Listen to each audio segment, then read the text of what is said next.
এই হলো আমাদের বাড়ির বর্তমান বন্যা পরিস্থিতি। অলরেডি আমাদের উঠান পর্যন্ত উঠে আসছে পানি। কালকে উঠান পর্যন্ত ছিল না, এদিকে উঠে নাই, কিন্তু রাতে বৃষ্টি হওয়াতে পানির পরিমাণ বেড়ে গেছে। সাথে এখান পর্যন্ত ছিল, এখান থেকে এখন উঠানের দিকে পানি উঠে যাচ্ছে।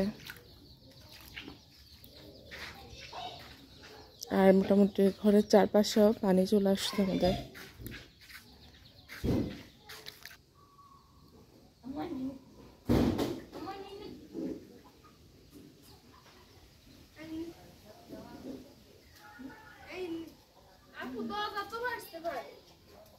দেখলাম তো।